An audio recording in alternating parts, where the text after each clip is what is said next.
अस्सलामुअलैकुम everyone, welcome to our channel और welcome back to our channel. उम्मीद करती हूँ कि आप सब लोग खैरियत से होंगे और अपना खूब सारा ख्याल रख रहे होंगे।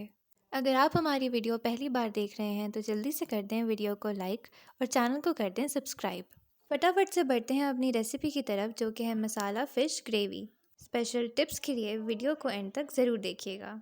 हमने यहाँ पर ली है 1.5 किलो फ़िश। सबसे पहले इसकी मैरिनेशन के लिए हम इसमें शामिल करेंगे नमक हस्बे ज़ायका, 1 चाय का चम्मच हल्दी पाउडर शामिल करेंगे और 1 खाने का चम्मच लाल मिर्च पाउडर ऐड कर देने के बाद इसको बहुत ही हल्के हाथ से मिक्स करेंगे। फ़िश बहुत सॉफ्ट होती है, इसलिए इसको हल्के हाथ से मिक्स करना ज़रूरी होता है। इसके बाद हम इसे ढककर कम से कम 1 घंटे के लिए मैरिनेट होने रख देंगे। अब हम शामिल करेंगे कढ़ाई में 1 कप तेल और उसमें डालेंगे 1 चुटकी मेथी दाना, 2 खाने के चम्मच अदरक लहसुन का पेस्ट शामिल करके इसे फ्राई कर लेंगे कम से कम 2 से 3 मिनट के लिए, ताकि इसका कच्चापन भी ख़त्म हो जाए और जो इसकी स्पेसिफिक स्मेल होती है वो भी ख़त्म हो जाए। अब हम इसमें शामिल करेंगे 3 दरमियाने साइज़ के प्याज का पेस्ट। इसके बाद शुरू होगी इसकी भुनाई।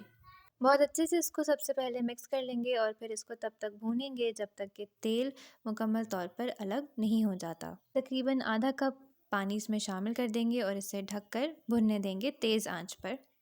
अब हम इसमें शामिल करेंगे 1 खाने का चम्मच लाल मिर्च पाउडर, नमक हस्बे ज़ायका, 1 चाय का चम्मच हल्दी पाउडर और हम इसमें शामिल करेंगे 1 खाने का चम्मच ज़ीरा पाउडर। बहुत अच्छी तरह से इन सब चीज़ों को मिक्स कर लेंगे। उसके बाद हम इसमें शामिल करेंगे 1 खाने का चम्मच कश्मीरी लाल मिर्च। मसाले को हम अच्छी तरह से भुनने देंगे और तब तक कर लेंगे हम अपनी फ़िश फ्राई। फ़िश को कभी भी बहुत तेज़ आंच पर फ्राई नहीं करते, क्योंकि इसकी ऊपर का कलर बदल जाता है लेकिन ये अंदर तक फ्राई नहीं होती। दरमियानी आंच पर हम फ़िश को दोनों तरफ से बहुत अच्छी तरह से फ्राई करेंगे जब तक कि ये गोल्डन ब्राउन नहीं हो जाती। हल्के हाथ से इसको हम पलटेंगे क्योंकि फ़िश बहुत सॉफ्ट होती है, इसके टूटने का ख़तरा होता है। फ़िश फ्राई हो जाने के बाद हम इसको निकाल कर साइड पे रख देंगे। फ़िश भी फ्राई हो गई है और हमारा मसाला भी बहुत अच्छे तरीके से भुन चुका है। तेल बिल्कुल अलग हो गया है और इसका पानी मुकम्मल तौर पर खुश्क हो चुका है। अब हम इसमें शामिल करेंगे आधा कप दही। अगर आप इसमें दही शामिल नहीं करना चाहते हैं तो 2 टमाटरों का पेस्ट बनाकर इसमें शामिल कर सकते हैं। मिक्स करेंगे अच्छे तरीके से और कवर करके इसको तब तक भून लेंगे जब तक कि इसका पानी मुकम्मल तौर पर खुश्क नहीं हो जाता। मसाला अच्छी तरह से हमारा भुन चुका है, तेल अलग हो चुका है। अब हम शामिल करना शुरू करेंगे इसमें फ़िश। फ्राई हुई फ़िश को हम बहुत ध्यान से मसाले में शामिल करेंगे और इसे ढक कर कम से कम 10 मिनट के लिए लो फ्लेम पर पका लेंगे।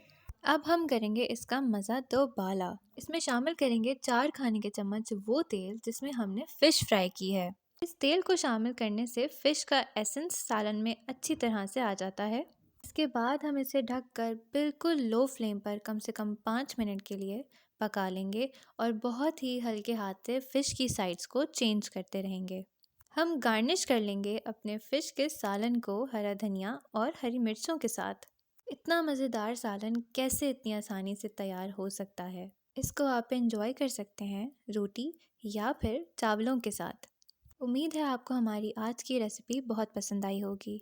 वीडियो को लाइक करें, दोस्तों अहबाबों के साथ शेयर करें। मिलते हैं एक छोटी सी ब्रेक के बाद एक नई मज़ेदार आसान रेसिपी के साथ। हमें टिकटॉक और इंस्टाग्राम पर ज़रूर फॉलो करें। सब्सक्राइब करते हुए बेल आइकॉन को लाजमी दबा दीजिएगा। तब तक के लिए अपना ख्याल रखिए। हमें दीजिए इजाज़त। अल्लाह हाफ़िज़।